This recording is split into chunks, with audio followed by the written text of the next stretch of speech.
Kobe, I'm going to shoot you in the face. You shoot me in the face, I'm going to kick your ass.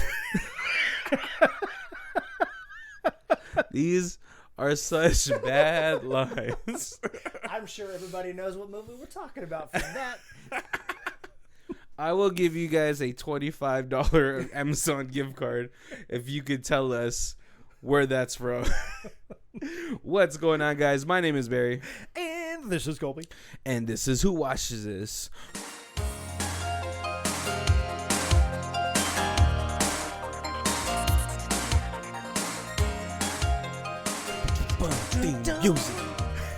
What's going on, guys? I hope you guys are having an awesome October Staying safe, and hopefully Halloween just doesn't get canceled because of I'm pretty sure it's gonna get canceled. Well, I'm pretty sure they're gonna I don't know. Do you think the police is just gonna be breaking down parties that are more than 10 people? I guess everybody's wearing a mask. So I air quoted that. So awesome. Air quoting on the audio. I mean, the funny thing about that is, when I was younger, I always thought, masks were really prevalent for Halloween. But what I learned is the older you got, the less clothes people wore during Halloween. Yes. Very true. Very true. And one thing I'm still surprised that I haven't seen is a Captain Underpants cosplay for Halloween. You're right. I don't think I've seen that. No, or at a convention or something. I feel like I think superhero you could get away. I've been to a convention where a 290-pound man was being Submariner with just the Speedo. And I mean, I think the last time we had a booth at the Amazing Comic-Con in Las Vegas, right? We had girls in body paint. Yes, that's right. We had a rogue in body paint, which was very distracting. Oh no, but those girls are really awesome. So I mean, I think you can get away with a Captain Underpants one. I'm gonna look into it. I might do it. I mean, when conventions eventually start again. I mean, still, nothing will ever beat the Rufus cosplay. Did you ever see that one? No. It's Rufus from Futurama. Right. It's the old guy who's the janitor. Yeah. And that's what he was for the convention, but no one ever asked him what he was doing. Oh, you know what I think I did see? And I think whenever someone did ask him, he's like, just sweeping. Or something that Rufus would say, but it was just so inconspicuous. Yes. I've been watching so much Supernatural that I was just that guy's a demon. First we have to introduce this week's movie. Everyone gets super excited during Halloween time, as do we. Right, because Halloween movies are the best. They really are. I think they're just so much fun. It's like going to a haunted house without having to actually go into a haunted house. Exactly, yeah. Because you never know who's living there if you do go. Or if you ever get trapped like the young college students did in today's movie. Yes. We are watching 2005's Boo. With no exclamation point. And it is written by the same writer as Sharknado, Colby's favorite movie. Yes, and if you know that going into this movie, makes it much more tolerable because you kind of then have an idea of what to expect. When you're like, I really like Zombie Tidal Wave. What else has that writer done? Oh, let's watch Boo. Well, I feel like this is probably... I didn't really look him up. I just knew that he had written this and directed this film, but it feels like it was probably early enough in his career where I'm giving him a pass. Not to say that Sharknado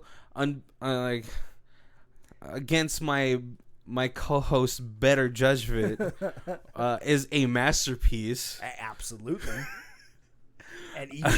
And it's one of those movies where each sequel progressively gets better, and it already started out as gold.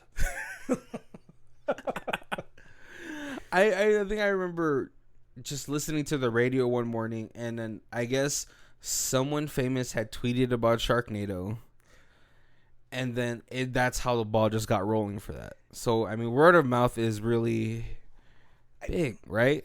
That's So if you guys enjoy this podcast, a little mid podcast commercial, please let your friends know.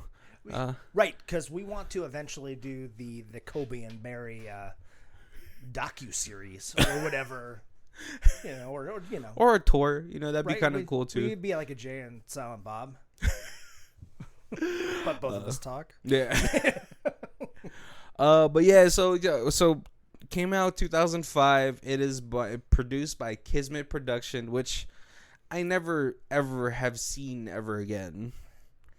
Right, yeah. It's probably a small house. I mean, we even had a hard time trying to find this to watch online. It wasn't on Shudder, which I don't know what I'm paying for now. And then there was a preview on Amazon Prime, but it was not available to rent or watch. It was apparently the only place that's streaming it is Vudu. Okay. And I don't have a Vudu account, but apparently now I will have to. I don't know. But yeah, so like you can tell this is a pretty hard movie to really get your hands on. Yeah. I'm pretty sure I don't think there is a physical copy of this movie anywhere. It hasn't been released on like a DVD, digitally remastered Blu-ray anywhere or something like that. I think I might have to go to a small town like in Idaho that still has a mom and pop's VHS store. Yes, you probably could find this on VHS. And when I was looking through the reviews, somebody did say that they had at one point seen it on the Sci-Fi Channel, which does kind of make sense because with Zombie Tidal Wave and the Sharknado series, they probably pushed a few of his movies just as a... Or maybe that's how he got his start. Oh, maybe. We always talk about writing a movie, what's it called, Spider Clown, or yep, and sending it to Sci-Fi. Maybe we just gotta hop on that, right? That's... So I would love to give you guys a very comprehensive, detailed oriented play-by-play of this movie. But this movie kept losing me.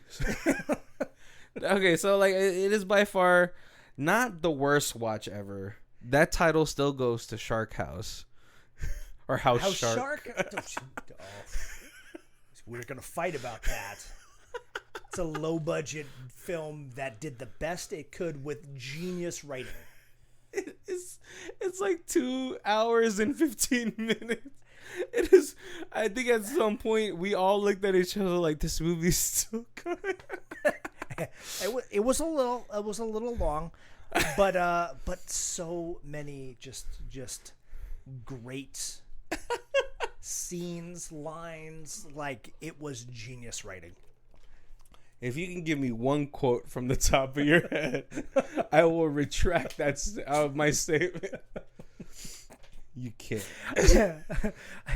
As he touches Abraham Lincoln's face, and he's like, "Oh, sorry, it's an addiction." Oh yeah. First of all, what was Abraham? Okay, that was probably the only good thing about that movie that he had that running joke. Yeah, that's true. And he had to poop, and he's like, "I can't do it. Let me touch your face." Okay, thank you. Oh, that movie is so weird. But yeah, for me, I can give you the gist of this movie, and I think that is gonna be the best I can do for you guys. Right, we'll do a quick once over. Yeah. So basically, it is Halloween. Right. We have a bunch of... We have 2 guys and 2 girls, and then we have the best friend named Emmett who is setting up pranks all over this psychiatric hospital. Right. There's an abandoned, like, psychiatric hospital, and yep. the 3rd floor is supposed to be the haunted floor, because that's where they did all the electroshock therapy and stuff. Right. And then we have a cop, Dynamite Jones. Yes. Who just got the call from his former partner's son that his sister had gone missing in this same building. There was no like lead up to that. It just happened. Right. Well, It's just 4 people wasn't enough, so they needed more. So then they were like, we need a backstory. Let's for the also store. have Dynamite Jones's friends. Have them already be in that building missing. Right. So that way we can have like the already missing and the going to soon be missing. And then that's a way to bring Dynamite Jones as the world's greatest cop into this. Right. And then we also we have our main character. I forgot her name. Is Alex? Something like that. So she apparently. Oh, it's let's see. It is Jesse.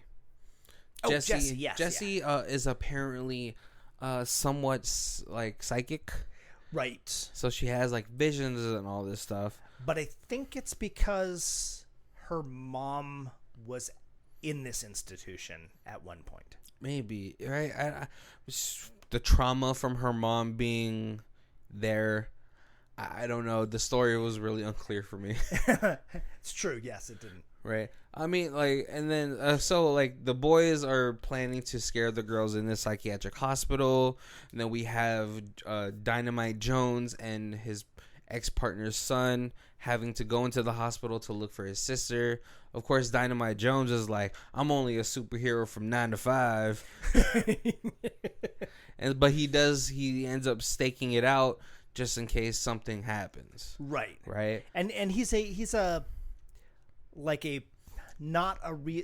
police officer, but he's not really a hero, but he used to play a hero in the movies because he was Dynamite Jones when he fought Count Pimpula in the blaxploitation 70s Wait, is this Shaft style movie. Wait, is this a real movie or is this a movie within the movie? It was on the TV in the background of one of the scenes.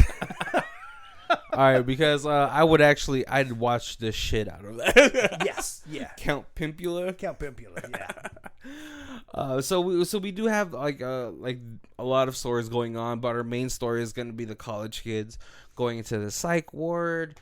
As they're exploring everything, like little jokes happen, little pop-up scares happen, but nothing too serious.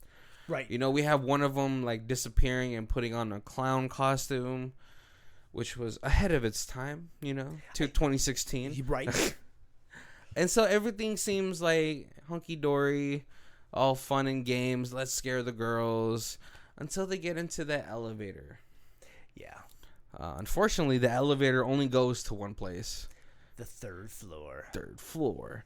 And but we get a first glimpse of this when Dynamite Jones's ex-partner's son. I gotta look up his name.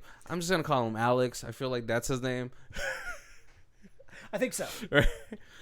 We get a first glimpse of him using the elevator, getting to the third floor. He picks out a card from it, and it's apparently his sister's school ID. Yeah. And then the 3 starts to rip apart somehow. Yeah, and bleed. You know, very Amityville horror style. But he's on the way to look for his sister. He's the one that actually gets the first glimpse of all the ghosts. Right? Yes. And this part of the movie is actually probably the creepiest part. It had like the most disturbing-esque type of imagery. Yeah, because they didn't overdo it. A little later on, they just kind of like just all shove it in your face, and then. Well, I mean, exploding bodies is hilarious. But yeah, this one is actually probably to me was the most well shot scene in the entire movie because it had that sense of like creepiness, dread. It wasn't in your face. Right. It was a pretty wide angle shot, and you didn't get to see too much details, which kind of made it more creepy. Yeah. Right. But unfortunately, the kids also go up to the third floor, and this is where shit hits the fan.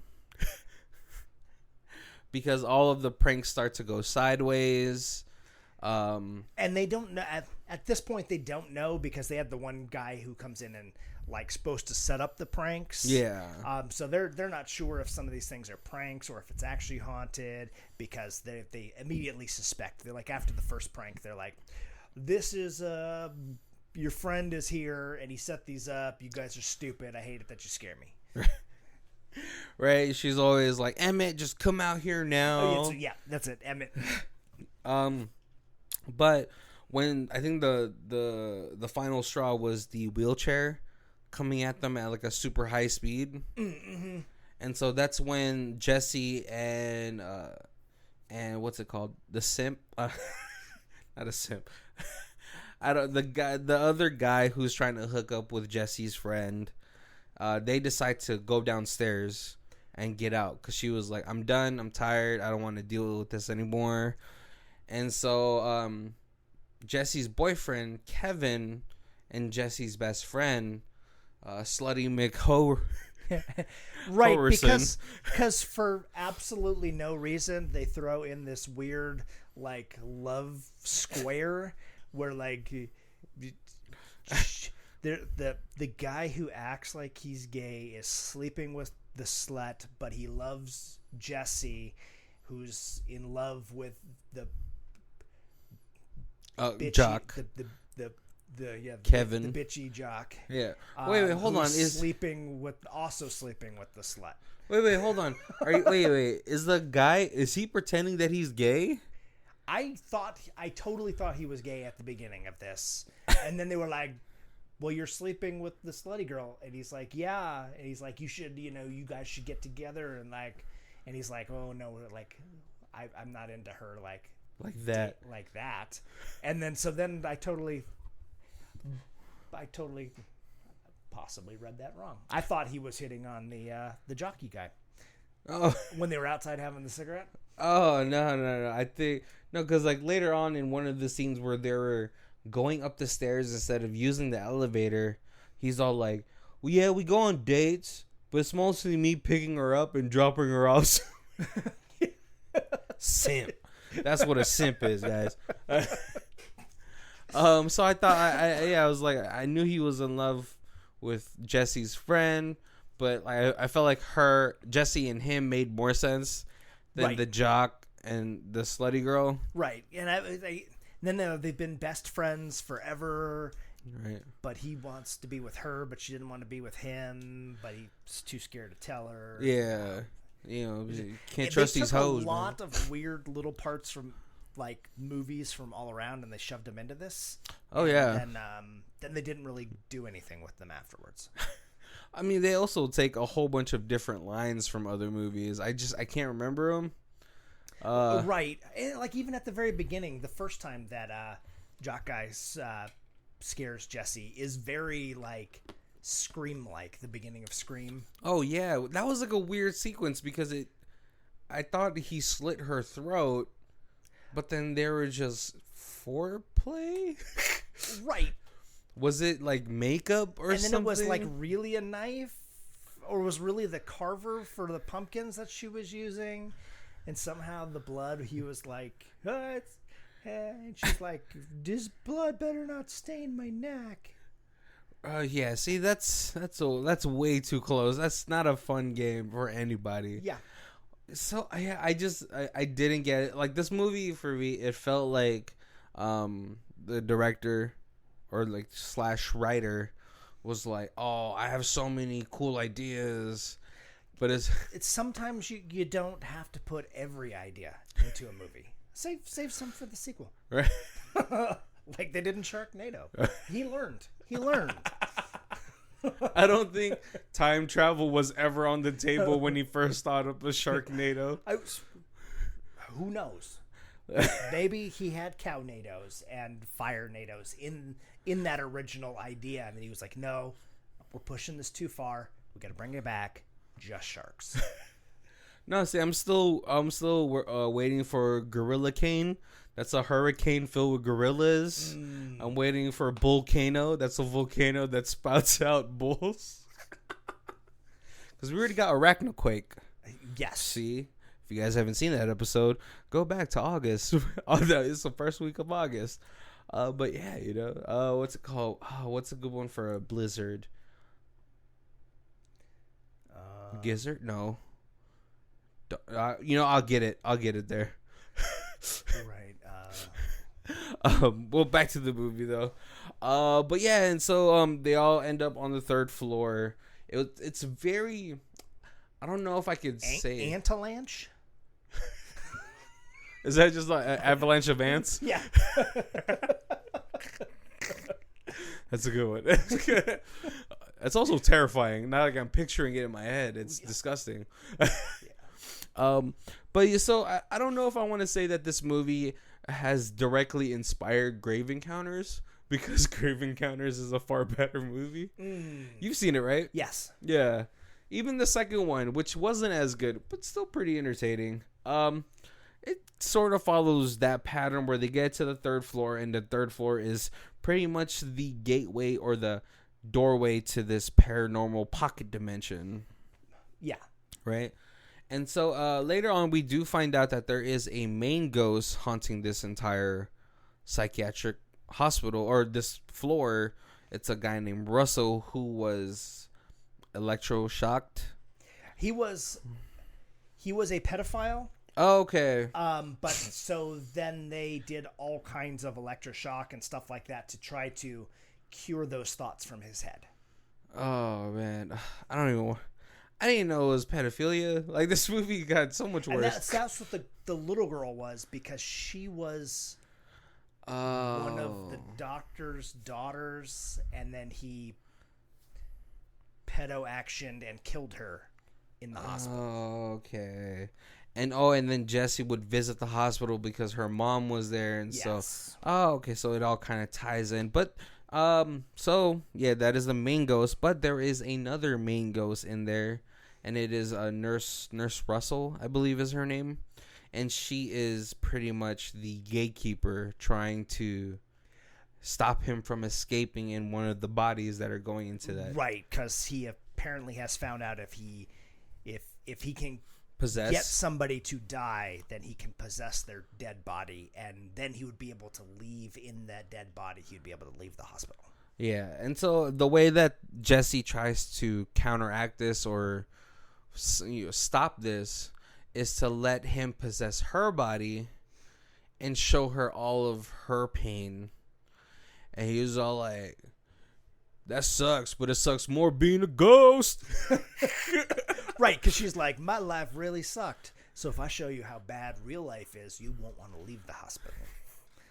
I don't know. You know what? She's apparently not a great psychic, because having a shitty life is better than being dead. Yes. If you watch enough. That's the lesson that you learn from this movie. The more you know. It's really like anti-suicide. Having a shitty life is better than being dead. I mean, like, if you watch enough like ghost shows, ghosts always talk about like wanting to eat stuff and do it. Yeah. And so and I mean the guy who went in there to look for his sister finds his sister. Yes. Dynamite Jones comes in because he hears all this commotion going on, and they try to escape. But as we go along the movie, people who are either possessed or touched by Russell,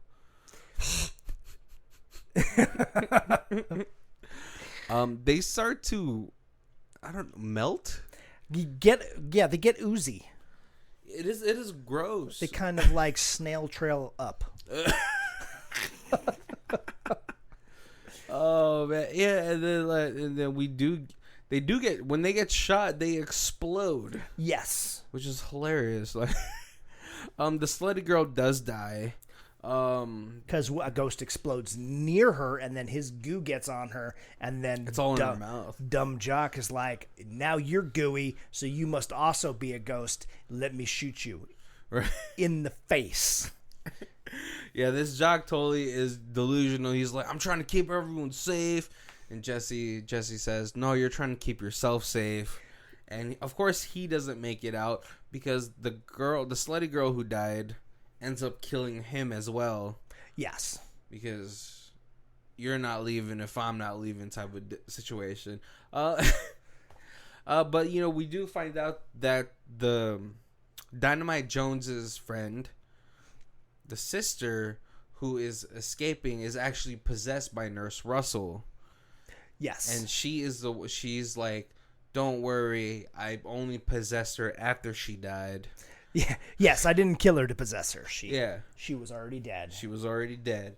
And so you need to... What happened? What did he do to help her stop Russell? So, okay, so in the movie Count Pimpula, Dynamite stops him by throwing alcohol on him and then flicking a match, roundhouse kicking the match into the alcohol and lighting him on fire. Wait, how did I miss that scene? And then when he's at his car waiting for his partner's son, you keep seeing him like lighting matches and then like trying to roundhouse kick him and missing, and there's like this whole pile of like dead matches. Yeah. So then they get to this part, he throws alcohol on him. Yeah. Lights the match and goes to roundhouse kick it, kicks it, it flies over and it lands in the one little dry spot next to him, so it doesn't light the alcohol. So then Nurse Ghost moves the match into the alcohol and relights the whole floor on fire. Wait, how did I miss that entire scene of roundhouse kicking matches and lighters? Maybe my back was turned. I don't know. Is that how they kill the vessel for Russell? Yes. Oh, okay. But I do remember as Kevin was trying to escape as well, Slutty Girl kills him, right? Yes. Okay. I just want to make sure, 'cause she's like hard like break your face hard kiss. And then so as the movie comes to a close, only Dynamite Jones, his friend, and Jesse make it out alive. Yeah. Because obviously the ghost is like, I don't care how sucky your life is, it's better than not having one at all. Right. And then as they're escaping, the nurse is telling Russell, like, I'm never letting you leave this place. Yeah. Because you're too evil. Right. And then he's just like, don't worry, there's going to be another batch of kids. Because kids are dumb, and they'll go in there, and they'll be like, I don't believe in ghosts. I don't believe in ghosts at all. We should believe in, like, tetanus and stuff. You know, because, I mean, I'm just saying, there's a lot of rusty nails in those abandoned places. Yeah, and probably asbestos. Asbestos. Oh, yeah, because when was that hospital around? The 80s? Right, and now this will be 2 fires in that hospital, so now there'll be a lot more exposed pokey things. Yeah, see, so you guys got to stop going into these abandoned houses, think it's all fun and games. Right. Get yourself some lockjaw from your tetanus. Oh, yeah. Every time I think about lockjaw, it's just I think about a girl just giving too much blowjobs. And I keep forgetting that it's an actual symptom of, like, what is it, rabies and tetanus? Yeah. Yeah, that's where my head is at, guys. Kobe. So the movie ends. That's it. It's only an hour and 33 minutes, but I got lost a lot of the way getting through that movie. But Kobe, did you have any parts that you liked about this movie? Okay, so one really cool thing that almost didn't really have a place in the movie, but it was like my favorite cool practical effect part was furless dog. Oh, what? Oh, yes. Oh, I forgot about the dog. Really juicy, like, skinned dog that's like growling and stuff, and that was very, very creepy. Yeah, especially as the ghost started to come alive in the dog or whatever, the throat of the dog kept going like a frog's. Yes, yeah. And it was why was everything in this movie so slimy? He must have just watched Ghostbusters. Everything's covered in ectoplasm. Oh yeah, the ghost dog was pretty creepy. And like really, like a lot of the practical effects in this were pretty decent. Like they had like a part where where he turns into a ghost and he's like, no, it can't be a ghost, and he punches the wall and his hand like shatters, and it's all like, it's also very gooey, but that was really kind of cool. Like I figured that was that's when the car dude died, right? Yeah, he punches into the wall and then it breaks it and it to his wrist. Yep. And so it was, there was a lot of gross moments in this movie where it's not as gross as like what today is, but like for it happening, like you punching something and then your wrist just coming clean off, and then it's pretty disturbing. Yeah. I think, and the explosions were pretty. They were on camera. I mean, like lots of times you're like, I'm gonna shoot, and then you're like, then you kind of pan away and you hear the explosion, and then like the goo flies. You know, they kind of like. But this was you definitely saw people exploding. If you watch it really slowly, because I wanted to see the explosion and then when they would switch out the bodies. But if you put it at like about half speed and then you go frame by frame, you could see it when it becomes like a paper mache body. I don't know if that ruins the magic or makes it more fun. For me, it makes it more fun. But if you, I mean, the effect was still cool. Right. I liked it. It was a lot of fun. A lot of the sloshing of the skin was kind of gross though. Like skin just coming off or bleeding, and then they were just always covered in goop, which was which must make for like a very uncomfortable filming experience as well. Yeah, but there were some parts where like they were in the elevator with like the wheelchair. Yeah, and like the goo starts like dripping from the ceiling onto them, and they just are kind of like oblivious like to the amount of goo or blood or whatever it was supposed to be that was dripping on them. College kids. Maybe that's what it was. I don't know. If anything is dripping on me in an abandoned building, I immediately have to take like 10 showers, take an iodine bath. Right. Just right. One stray hair touches my face, and I'm wiping spider webs off me for the next 4 days. It always looks like you're fighting the air, like, oh. Yeah, like it's so funny how like we all just react to like small things, but it always freaks you out. But because even if it's not possible or whatever it is, there's still a chance. Like a couple nights ago, right? I think I got home like around 2 or 3 in the morning from playing games, and as I was coming in home, I wanted to take out the trash and all this stuff, get it all ready for tomorrow so it doesn't stink up the kitchen. And you ever get that feeling of like something not like tickling your neck or something like that, but if you feel like something's on your neck, right? And then I was just like, I knew in my mind, I was like, oh, it's probably nothing. I'm just itchy.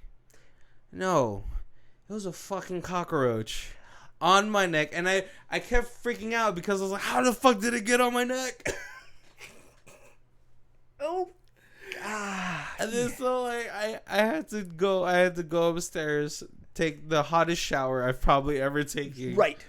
And nearly rubbed that part of my neck raw. Loofah the top layer of your skin off. Oh my God, because I hate roaches. Like it's like they're just like the dirtiest thing ever. And I'm afraid that it was probably the only way it could have got up to my neck like that is if it was one of those flying ones. Oh, right. And those will have you fight in the air too. Yep. Or run away. Yeah. Or both. Oh man, but so yeah, I'm not going anywhere abandoned. Like maybe I might do it for like a shoot, for like for taking photos or anything, but not anywhere where it's like an old psychiatric building Yeah, people used to. There was a fire and a bunch of people died here. Let's go hang out overnight. I got a case of beer and some condoms. Because that's what you do in a haunted place. Apparently, in every scary movie, you get a 32-pack of beer and then you got a bunch of condoms. Yep. Well, so like every time I watch scary movies with like my friends and all that stuff, like most of my friends, it's funny. I have two groups of friends. I have like an Asian group, and then I have the more like diverse group with like my play group of Magic the Gathering stuff. Yes, I'm a nerd. But it's funny is like whenever I watch scary movies with like my Asian friends, they're always just thinking like, man, do Americans just love like exploring haunted houses and stuff like that? Like, is that like a thing that they like? The more people that died in it, the more they want to drink alcohol inside of it. And I think you grew up in that America, Colby. So could you explain? I don't understand, but yes, there was a house that burnt down when I was in high school, and the rumor was that it was a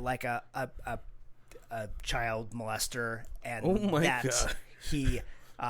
that he had gone to trial and gotten off. Yeah, and it was kind of I don't know if this was high school, so it was after Freddy Krueger, so I don't know how real this was, if people were making this up off of movies or what, but it was a burnt down house, and apparently it was like the parents had burnt down the house with him inside of it. But that is exactly Freddy Krueger. But it had a basement, and so the thing was, it was like you go and you would see, and like this movie, we went and dropped one of our friends off there, and then went and picked up some girls to come back so that that he could scare them. Yeah. Wait. So you actually lived the plot of this movie? We actually kind of. It was a basement that was like a 20 by 20 room. So there was, not. It didn't have stairs though, so you had to climb down. And then, like, when you got scared, there was not an easy way back up. Like, you had to help each other up or you were like, we're going to be trapped in this So you're saying underground cement room. So are you saying that you actually got a couple girls to go inside the basement with you? They did not go in the basement. With their big hair, they were just standing by the car, like... Yeah, I think they saw our friend that we had dropped off. Yeah. And they were like, hey, why is Steve here? And we're like, I didn't see nothing. And they're like, no, I just saw him over there. Is he supposed to meet us here? And then obviously he can't just then hide and try to scare you from the shadows. Damn it, Steve. Yeah. But we did go down in the basement, and it was just a room. And then we... drank alcohol. We didn't. I was like at high school. I was probably 17. And then Kobe was the swim team. He could. Yep. So wait, are you saying that you never drank in high school? Very little. I was pretty good boy. I was still nerdy and introverted, and I went to parties with like the swim team people, but then there wasn't really anything we were going to do, because it was like, hey, we have a meet in 2 days, so I don't want to, mess that up. We were pretty nerdy. I mean, but you're also in the swim team, so you get to be like athletic nerds. Right.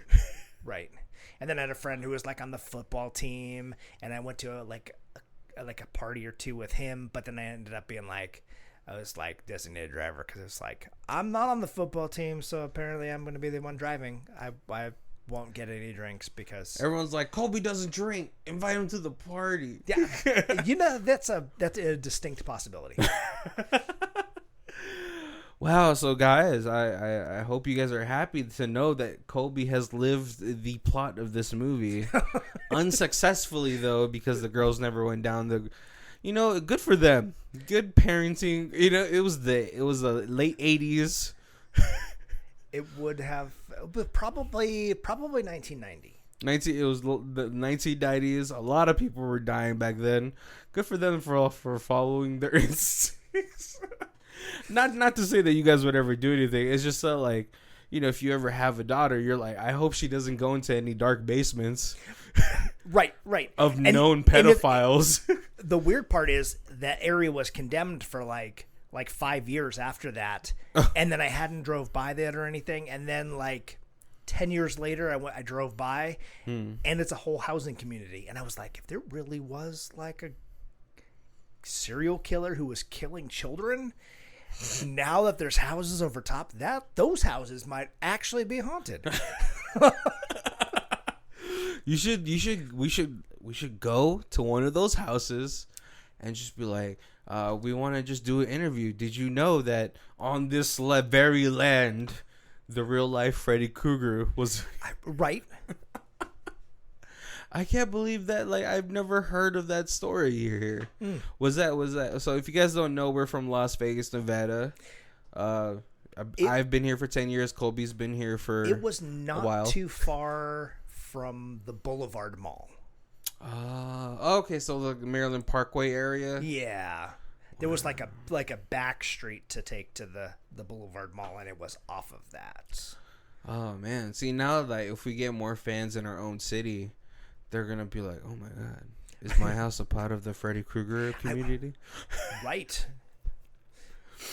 And if you live close to the Boulevard Mall and you think your house is haunted, let us know. But yeah, for me, my favorite parts of the film were probably just the practical effects. I think for a small budget film like this, I think they did a pretty decent job. Where big budget movies don't even try to use practical effects. Right. My favorite scene, like I said, is the one where it's a wide angle shot of this ghost that is twitching or something like that in front of Dynamite Jones's friend. It's probably like the most creepiest scene. I mean, my favorite scenes are when the bodies blow up because I think it's hilarious.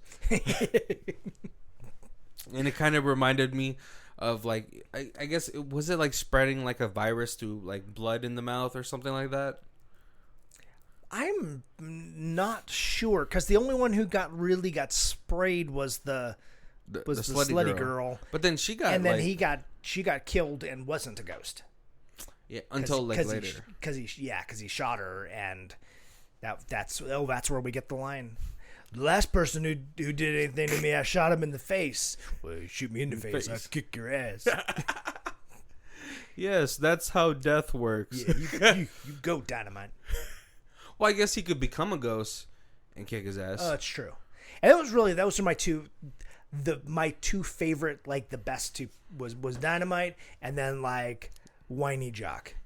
Like, he was so over the top that like I totally, like, he fits into this director's like he would be the guy screaming on the beach when the zombie tidal wave came in, or he would be like screaming until a shark like flew out of the air and ate him. I mean, he's in a lot of, like, he was probably the only one from this cast that has gone to do more stuff consistently. Right. Yeah. Besides the nurse. Oh, right, because she was actually big name. Yeah, she was big name. She was the earliest movies, like we said, was in Cujo and Critters. Yep. Is what I can remember her from. I remember Cujo made me afraid of, like, was it a Doberman? Rottweiler, maybe? Yeah, one of those brown and black dogs. Yeah. But yeah, like, besides that, Kevin was probably the one to do the best out of this whole series. Well, except for the director, who came out with 5 Sharknados or 6. 6 Sharknados and the zombie tidal wave. So are we gonna get a zombie tidal wave 2 or no? I don't know. I was hoping that it would be this year, because it was last year the first one came out. So I was hoping that this year. Was it last year? Yeah. Man. Or was it 2 years ago? No, it had to be last year. Man, time.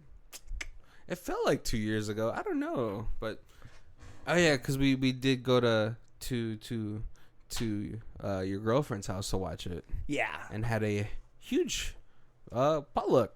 Yep. Right. Yeah. She always bought the best spread.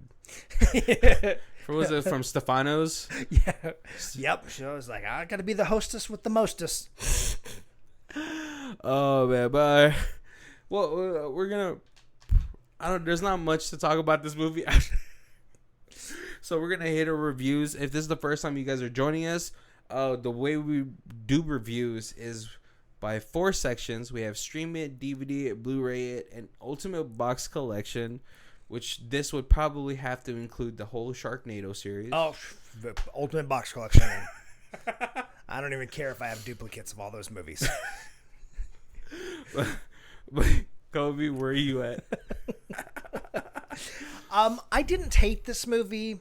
It had a lot of issues that kind of, I love a movie that's bad because it's campy and just, but there was just,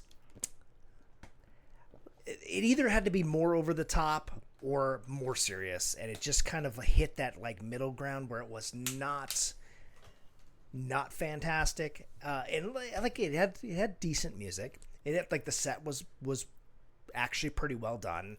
Like the practical effects were good. I may have to go reserve this to like the streaming.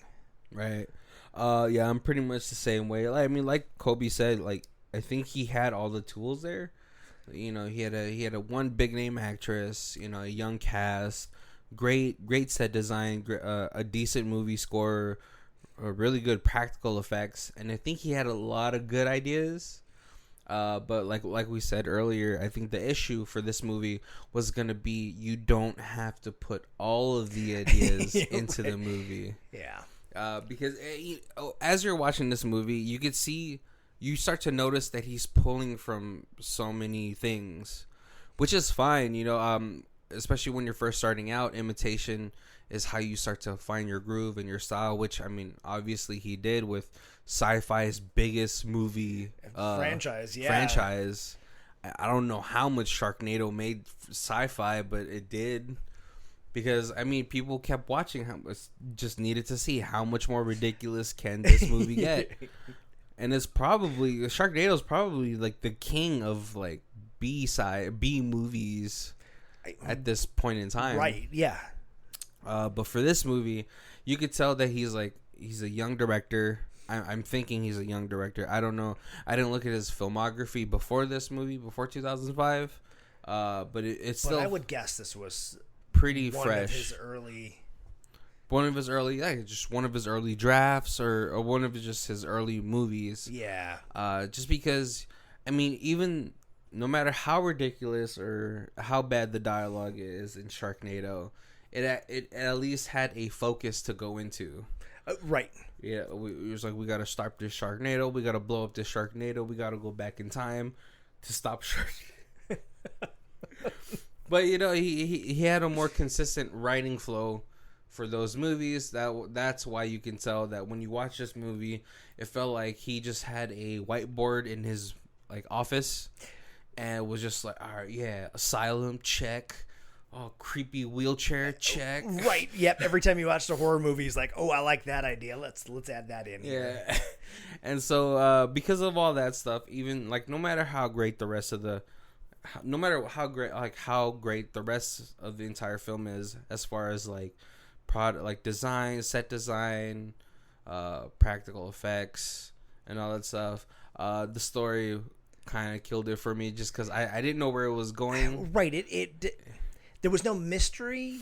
Yeah. So I'm like, they could have gone that way, but there wasn't. And then it was like choppy, like it needed, like there was more to it, that they were just like, oh, now we've made this too long, or this part is boring, let's cut it out. And then it like made it like you lost things, like you said, it was hard to follow. And there was a few things like they consistently pointed out this weird hole in the wall that then didn't do anything, and then Kevin was in it, and then right, and then they consistently made reference to the girl's necklace that then ended up not having anything to do with anything. I think maybe it was her mother's necklace when she was in the hospital. Right, but they never explained it, and it was just one of those things where they kept focusing on it, and then it didn't do anything. Yeah. Like if that was the necklace that nurse had and gave it to the mother or something, and so that gave her protection, or that's why she could see. Yeah. Something like that. Would have. But it was just a weird, like, they showed it, like, even from the very first scene, they showed focused on it and all that stuff. Yeah, so for that, it's just gonna have to be a streaming for me. Even that's hard because it's hard to look for it. This totally may be a movie. You get some friends together and you throw something. Oh yeah, you weird get some out beer, or you make it into like some kind of drinking game. Set up some rules beforehand, and because after a few shots and just hacking on this movie, you'd probably have a great time. Right, with some beers, some pizza. Yep. Or some Totino pizza rolls. Some Tostino pizza. Or some bagel bites. Tostinos, you guys are losing us. Bagel bites. I forgot about those. See, every time I go to Costco, I can't get bagel bites because I'll eat way more than I need to. So if it's gonna be story time now, guys. We're done with the movie. So I got an air fryer, right? And then so I just wanted to see how well it does with fries and stuff. But with tater tots, with tater tots, it's amazing. Okay. So I put the tater tots in for like 8 minutes, and then I shred some cheese, and I put it in for 1 more minute. Now I just have cheesy potatoes. I can see that. Right? So now if I get some Tostino rolls, it's just going to be worse. Because on top of those Tostino rolls, I'm going to put potatoes, like just some tater tots on top of them. Oh, and then cheese on top of that? And then cheese on top. Oh, that sounds delicious. I don't know if there's any place in the world besides America that experiments this much with food. With bad food. Like American, if you were like, hey, let's mix some tofu with some pickles and then, something. No, we're like, how much cheese, how many kinds of cheese can we get between this 2 layers of beef patty?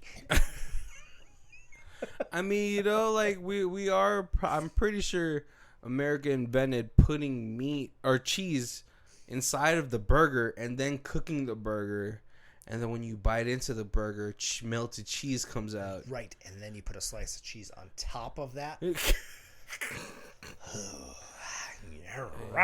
Yeah, see, if anyone in not America is listening, this is why Americans are so fat. That's true. We do put a ridiculous amount of cheese on stuff.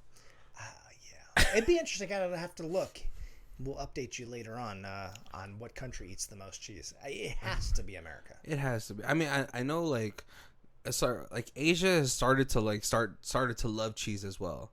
Like Korea and Japan are like super crazy about like cheese corn dogs. That's just a corn dog of just cheese.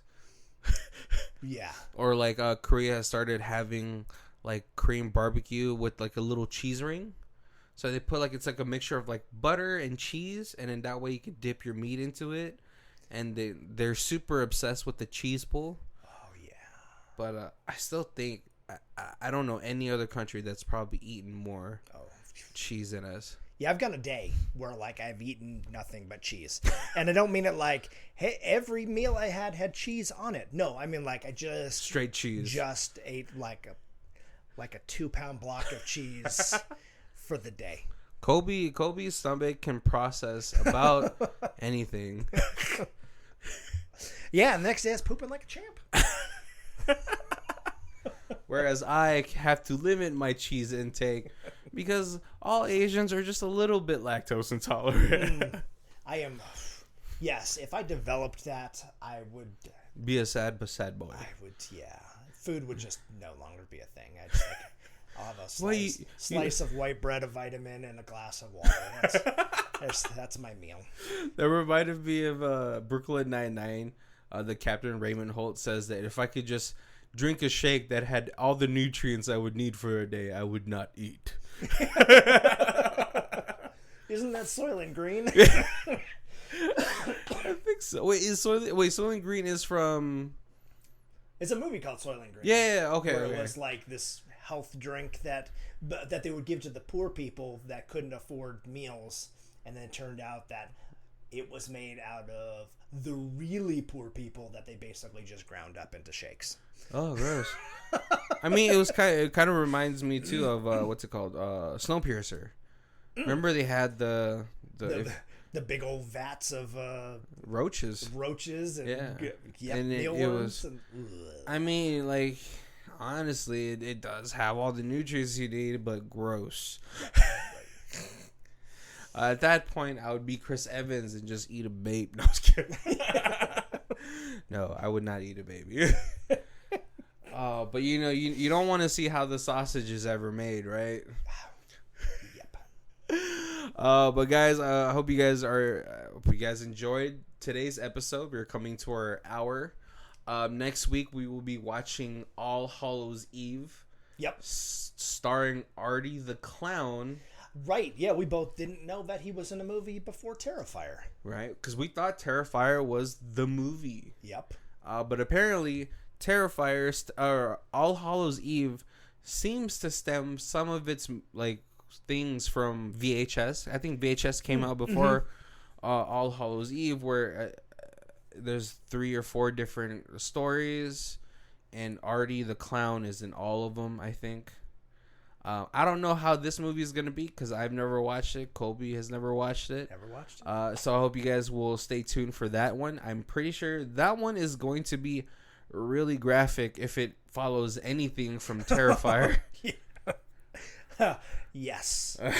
Because Terrifier, I've watched a lot of movies, and that one shocked me at points. Yes. And it's very realistic gore. It is such a callback to the Grindhouse type of movies. And if you are squeamish at all, that one is probably gonna have a trigger warning or something. I don't know what to call it, a squeamish warning.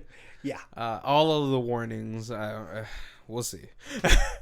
But just to let you guys know, all of our contacts are down below. Our email, our Twitter handle. So if you guys have any suggestions or anything like that, please shoot us an email or a tweet. Also, we are on all of your favorite podcasting apps. Yep. We're on iTunes, Spotify, Stitcher. So if you guys could take some time, shoot us a review or a rating, whatever it is. Right. Please do so. Like us, love us, even hate us. Just acknowledge us.